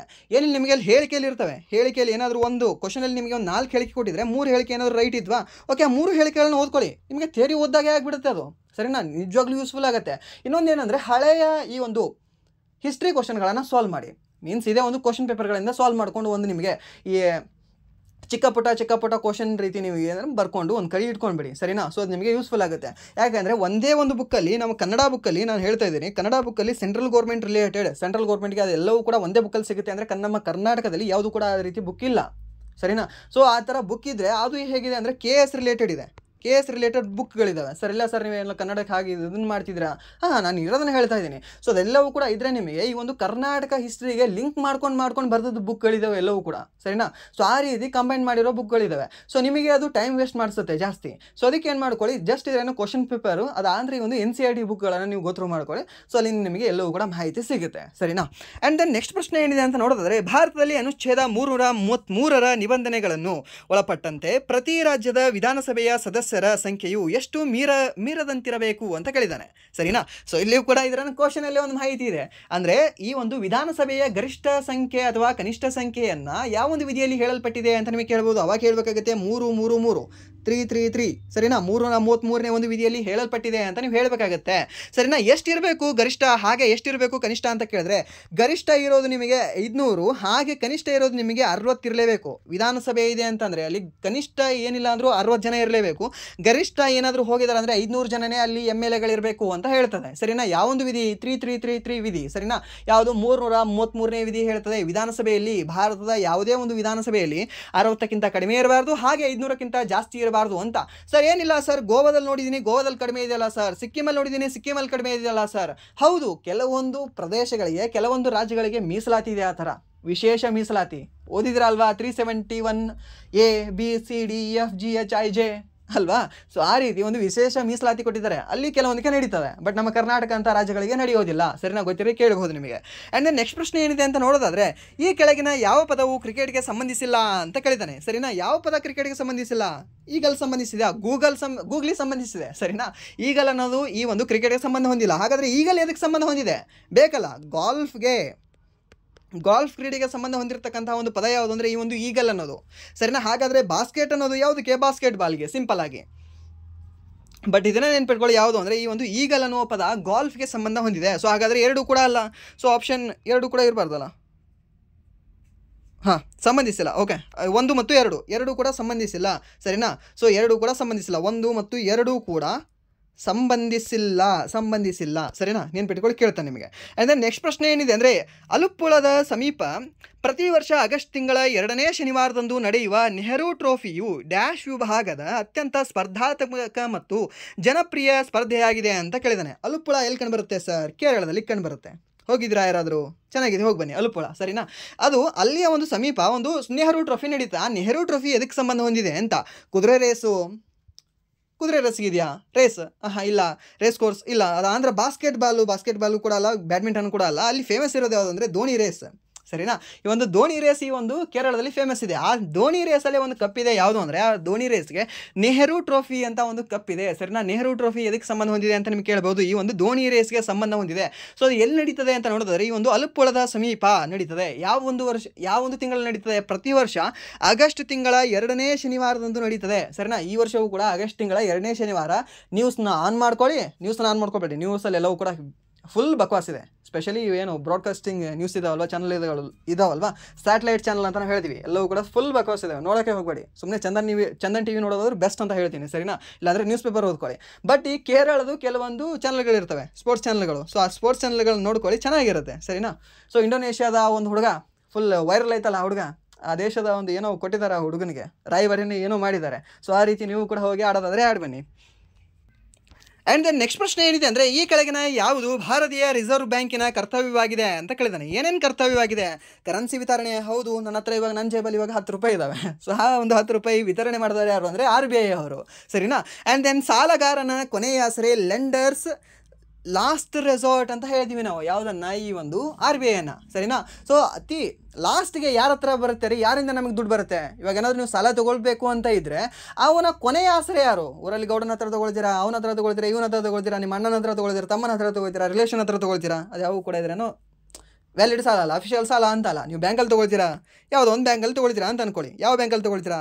CBI ಬ್ಯಾಂಕಲ್ಲಿ, ಸೆಂಟ್ರಲ್ ಬ್ಯಾಂಕ್ ಆಫ್ ಇಂಡಿಯಾ, ಅಥವಾ SBI ಬ್ಯಾಂಕಲ್ಲಿ, ಸ್ಟೇಟ್ ಬ್ಯಾಂಕ್ ಆಫ್ ಇಂಡಿಯಾ, ಅಥವಾ ಕೆನರಾ ಬ್ಯಾಂಕಲ್ಲಿ, ಅಥವಾ ಇಂಡಿಯನ್ ಬ್ಯಾಂಕಲ್ಲಿ, ಇಲ್ಲಾಂತಂದರೆ ಬ್ಯಾಂಕ್ ಆಫ್ ಇಂಡಿಯಾ. ಅದಾನಂತರ ಮತ್ತೆ ಯಾವುದಿದೆ? ಪಂಜಾಬ್ ಬ್ಯಾಂಕು, ಅದಾನಂತರ Punjab national bank, and then bank of Baroda, ಮತ್ತು ಬ್ಯಾಂಕ್ ಆಫ್ ಮಹಾರಾಷ್ಟ್ರ.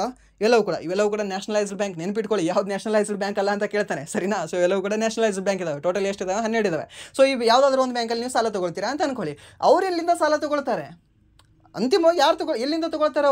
ಅವ್ರು ತೊಗೊಳ್ಳೋದು RBIಯಿಂದನೇ ಸರಿನಾ. ಈ ಒಂದು ಸಾಲಗಾರನ ಕೊನೆಯ ಆಸರೆ ಯಾರು ಅಂತಂದರೆ RBI ಅವರು, ರಿಸರ್ವ್ ಬ್ಯಾಂಕ್ ಆಫ್ ಇಂಡಿಯಾದವರು ಸರಿನಾ. ಹಾಗೆ ಬ್ಯಾಂಕುಗಳ ಬ್ಯಾಂಕು ಅಂತ ನಾವು ಯಾರನ್ನ ಕರಿತೀವಿ ಅಂದರೆ ಇದೇ ಒಂದು RBIಯನ್ನು ಕರಿತೀವಿ ನಾವು ಸರಿನಾ. ಸೊ ಎಲ್ಲ ಬ್ಯಾಂಕ್ಗಳನ್ನು ರೆಗ್ಯುಲೇಟ್ ಮಾಡೋರು ಯಾರು ಅಂತ ನಿಮ್ಗೆ ಕೇಳೋದಾದರೆ ಇದೇ ಒಂದು RBI ಬ್ಯಾಂಕ್. ಎಲ್ಲ ಬ್ಯಾಂಕುಗಳನ್ನು ಹತೋಟಿಯಲ್ಲಿಡೋರು ಯಾರು ಅಂತ ಕೇಳಿದ್ರೆ ಇದೇ ಒಂದು RBI ಬ್ಯಾಂಕ್ ಸರಿನಾ. ನಮ್ಮ ಭಾರತ ದೇಶದ ಒಂದು ಕೇಂದ್ರೀಯ ಬ್ಯಾಂಕ್ ಯಾವುದಾದ್ರೂ ಕೇಳಿದ್ರೆ ನಿಮಗೆ ಇದೇ ಒಂದು ರಿಸರ್ವ್ ಬ್ಯಾಂಕ್ ಸರಿನಾ. ಯಾವ ಒಂದು ಅಂತಾರಾಷ್ಟ್ರೀಯ ಬ್ಯಾಂಕು ಮಯನ್ಮಾರ್ ದೇಶಕ್ಕೆ 2 ವರ್ಷಗಳ ಕಾಲ ರಾಷ್ಟ್ರೀಯ ಬ್ಯಾಂಕ್ ಆಗಿ ಕಾರ್ಯನಿರ್ವಹಿಸಿದೆ ಅಂತ ನಿಮ್ಗೆ ಏನಾದರೂ ಕೇಳಿದ್ರೆ ಹಾಗೆ ನೀವು ಇದೇ ರಿಸರ್ವ್ ಬ್ಯಾಂಕ್ ಅಂತ ಹೇಳಬೇಕಾಗುತ್ತೆ. ಸರ್ ಏನು ಸರ್ ಏನೋ ಹೊಸ ವಿಷಯ ಹೇಳ್ತಿದ್ದೀರಾ, ಹೌದೇ ಇಲ್ಲ ಇದು ಹೌದು. 1935ರಿಂದ 1937ರವರೆಗೆ 2 ವರ್ಷಗಳ ಕಾಲ ಮಯನ್ಮಾರ್ನ ರಾಷ್ಟ್ರೀಯ ಬ್ಯಾಂಕಾಗಿಯೂ ಕೂಡ ಇದೇ ಕಾರ್ಯನಿರ್ವಹಿಸ್ತದೆ. ಯಾವುದು ರಿಸರ್ವ್ ಬ್ಯಾಂಕ್ ಆಫ್ ಇಂಡಿಯಾ ಅನ್ನೋದು ನೆನಪಿರಲಿ, ಕೇಳಬಹುದು ನಿಮಗೆ, ಸರಿನಾ. ಹಾಗೆ ಪಾಕಿಸ್ತಾನ ಇದೇನು ಸ್ವಾತಂತ್ರ್ಯ ಐತಲ್ವಾ, ಸ್ವಾತಂತ್ರ್ಯ ಆಗೋಕ್ಕಿಂತ ಮುಂಚೆಯೂ ಕೂಡ ಅದು ನಮ್ಮ ಭಾರತದಲ್ಲಿ ಇತ್ತು, ಬಟ್ ಅದನ್ನು ಕನ್ಸಿಡರ್ ಮಾಡೋದಿಲ್ಲ. ಬಟ್ ಈ ಮಯನ್ಮಾರ 1935ರಲ್ಲಿ ಬೇರೆಯಾಗಿ ಹೋಗಿರುತ್ತೆ ನಮ್ಮಿಂದ. ಸೊ ಅದು ಅಫಿಷಿಯಲ್ ಆಗಿ ದೇಶದ ಒಂದು ಸ್ಥಾನಮಾನ ತೊಗೊಂಡಿರುತ್ತೆ. ಬಟ್ ಆ ದೇಶಕ್ಕೆ ನಮ್ಮ ದೇಶದ ಒಂದು RBI ಏನಿದೆ ಅಲ್ವಾ, ಕೇಂದ್ರ ಬ್ಯಾಂಕ್ ಆಗಿ ಕಾರ್ಯನಿರ್ವಹಿಸ್ತಿರ್ತದೆ. ಸೊ ಈ ಒಂದು ಪ್ರಶ್ನೆ ಏನಿದೆ ಅಲ್ವಾ, CGL ಕೇಳಿದಾನೋ ಅಥವಾ ಯಾವುದು ಸೆಂಟ್ರಲ್ ಗೌರ್ಮೆಂಟ್ನ ಯಾವ್ದು ಎಕ್ಸಾಮಲ್ಲಿ ಕೇಳಿದ್ದಾನೆ, ಬಟ್ ಒಟ್ಟಿನಲ್ಲಿ ಕೇಳಿದ್ದಾನೆ, ಒಟ್ಟಿನಲ್ಲಿ ಇದು ಹೇಳಿಕೆ ರೂಪದಲ್ಲಿ ಕೇಳಿದೆ ಇದು ಪ್ರಶ್ನೆ, ಸರಿನಾ. ಇದು ಕೂಡ ನೆನಪಿಟ್ಕೊಳ್ಳಿ, ಕೇಳ್ಬೋದು ಈ ರೀತಿಯ ಪ್ರಶ್ನೆ. ಸೊ ಇದಾಗಿತ್ತು ಇಲ್ಲಿಯವರೆಗೆ SSCGD ಹಳೆಯ ವರ್ಷದ ಪ್ರಶ್ನೆ ಪತ್ರಿಕೆ 2ನೇ ಶಿಫ್ಟಿನ ಅನಲೈಸಿಸ್. ಸೊ ಮೀನ್ಸ್ 2ನೇ ಸೆಷನ್ ಇದು. ಸೊ ಇಲ್ಲಿವರೆಗೂ ವಿಡಿಯೋ ನೋಡೋದಕ್ಕಾಗಿ ಫಸ್ಟ್ ಆಫ್ ಆಲ್ ಧನ್ಯವಾದಗಳು. ಹಾಗೆ ಇಲ್ಲಿವರೆಗೂ ವಿಡಿಯೋ ನೋಡಿ ಏನಾದರೂ ನಿಮಗೆ ವಿಡಿಯೋ ಇಷ್ಟ ಆಗಿದ್ರೆ ಪ್ಲೀಸ್ ವಿಡಿಯೋನ ಲೈಕ್ ಮಾಡಿ, ಸಬ್ಸ್ಕ್ರೈಬ್ ಮಾಡಿ. ಇಫ್ ನಿಮಗೆ ವಿಡಿಯೋ ಇಷ್ಟ ಆಗಲಿಲ್ಲ ಅಂದರೆ ಸೊ ಆಬ್ವಿಯಸ್ಲಿ ಡಿಸ್ಲೈಕ್ ಮಾಡಿ ಅಂತ ಹೇಳ್ತಾ, ಇನ್ನೊಂದು ನಿಮಗೆ ಏನು ಅಂತಂದರೆ, ಸರ್ ಇದು ಮಾಹಿತಿ ಕಡಿಮೆ ಆಯಿತು ಅಂತ ನೀವು ಹೇಳಿ, ಓಕೆ, ನಾನು ಮಾಹಿತಿನ ಜಾಸ್ತಿ ಹೇಳಕ್ಕೆ ಟ್ರೈ ಮಾಡ್ತೀನಿ. ಇವಾಗ ಎಷ್ಟು ನಿಮಿಷ ಆಗಿದೆ, 35 ನಿಮಿಷ ಆಗಿದೆ ಅಲ್ವಾ. ಸೊ 35 ನಿಮಿಷದಲ್ಲಿ ಅದು ಇದು ಅಂತ ಹೇಳೋದಾದರೆ ಒಂದು 3 ನಿಮಿಷ ಆದರೂ ಹೋಗಿದ್ರೆ ರಿಮೈನಿಂಗ್ ಒಂದು 37 ನಿಮಿಷ ಇದ್ರೇನೋ ಆನ್ ಟಾಪಿಕೇ ಮಾತಾಡಿದ್ವಿ, ಸರಿನಾ. ಸೊ ಆ 37 ನಿಮಿಷ ಅಂತ ನಾವು ತೊಗೊಂಡ್ರೆ 37 ನಿಮಿಷದ ಬದಲಾಗಿ ಒಂದು 40 ನಿಮಿಷ, ಒಂದು 45 ನಿಮಿಷ ನಾನು ಎಕ್ಸ್ಪ್ಲೇನ್ ಮಾಡ್ತೀನಿ, ಬೇರೆ ಇನ್ನೂ ಸ್ವಲ್ಪ ಡೆಪ್ತ್ ಆಗಿ ತೊಗೊಂಡು ಹೋಗ್ತೀನಿ. ಇಫ್ ಏನಾದರೂ ನಿಮಗೆ ಇದು ಓಕೆ ಎನಫ್, ಇದು ಅಲ್ಲಿವರೆಗೆ ಹೋಗೋದಾದರೆ ನಮ್ಗೆ ಕವರ್ ಆಗುತ್ತೆ ಅಂತ ಅಂದರೆ ಓಕೆ, ಇದೇ ರೀತಿ ಜಸ್ಟ್ ಇದ್ರೇನೋ 30 ನಿಮಿಷ ಇದ್ರೇನೋ ನಿಮಗೆ 20 ಕ್ವಶನ್ಗಳನ್ನು ಎಕ್ಸ್ಪ್ಲೇನ್ ಮಾಡ್ತಾ ಹೋಗ್ತಿರ್ತೀನಿ. ಬಟ್ ನಿಮಗೆ ಒಂದು ನೆನ್ಪಿಟ್ಕೊಳ್ಳಿ, ನಿಜವಾಗ್ಲೂ 20 ಕ್ವಶನ್ ಅನ್ನೋದು ಈ ಚಿಕ್ಕದನ್ನೋದು ಏನಿದೆ ಅಲ್ವಾ, ಹನಿ ಸೇರಿಸಿದ್ರೆ ಹಳ್ಳ, ಸರಿನಾ. ಸೊ ಇದೇ ಒಂದು ನಿಮಗೆ 20 ಕ್ವಶನ್ಗಳು ಮತ್ತು ಒಂದು ಎಡಿಷ್ನಲ್ ಇನ್ಫಾರ್ಮೇಷನ್ಗಳು ಎಲ್ಲವೂ ನಿಮಗೆ ನಿಮ್ಮ ಎಕ್ಸಾಮಲ್ಲಿ ನಿಜವಾಗ್ಲೂ ಯೂಸ್ಫುಲ್ ಆಗುತ್ತೆ. ನೀವು ಕೇಳಿದಕ್ಕೆ ಕೂಡ ನಿಮಗೆ ಇದನ್ನು ಸಾರ್ಥಕ ಅಂತ ಫೀಲ್ ಬರಬೇಕು, ಅದು ನನ್ನ ಗುರಿ, ಸರಿನಾ. ಸೊ ಏನೋ ನೀವು ಒಂದು ವ್ಯೂ ಬರುತ್ತೆ, ಏನೋ ನೀವು ನೋಡ್ತೀರಾ ಹೋಗ್ತೀರಾ, ಓಕೆ ಚೆನ್ನಾಗಿ ಹೇಳಿದ್ದಾನೆ ಚೆನ್ನಾಗಿ ಹೇಳಿಲ್ಲ ಅಂತ, ಓಕೆ ಅದಲ್ಲ. ಬಟ್ ಎಕ್ಸಾಮ್ ಸೆಂಟ್ರಲ್ಲಿ ಕುಂತಾಗ, ಎಕ್ಸಾಮ್ ಹಾಲಲ್ಲಿ ಕುಂತಾಗ ಕ್ವಶನ್ ಯಾವುದೋ ಒಂದು ನೋಡಿದೆ, ಈ ಒಂದು ಕ್ವಶನ್ ನೋಡಿದೆ ಅಂತಂದರೆ ಆ ಕ್ವಶನ್ ನಾನು ಹೇಳಿದೆ ನಿಮಗೆ ನೆನಪು ಬಂತು ಅಂದರೆ, ಅದು ಹಾಸ್ಯದಲ್ಲಾದರೂ ನಿಮ್ಗೆ ನೆನಪು ಬರಲಿ, ಅದು ಆನಂತರ ಏನೋ ಸೀರಿಯಸ್ ಅಲ್ಲಾದರೂ ನೆನಪು ಬರಲಿ, ಒಟ್ಟಲ್ಲಿ ನಿಮ್ಗೆ ನೆನಪು ಬಂತು, ನಿಮ್ಮ ಮುಖದಲ್ಲಿ ಒಂದು ನಗು ಅಂತಂದರೆ ನನಗೆ ಖುಷಿ ಆಗುತ್ತೆ, ಸರಿನಾ. ಸೊ ಅದು ಮಾತ್ರ ನನ್ನ ಗುರಿ ಅಂತ ಹೇಳ್ತಾ ವಿಡಿಯೋನ ಇಲ್ಲಿಗೆ ಏನು ಮಾಡ್ತಾ ಇದ್ದೀನಿ. Once again thank you so much.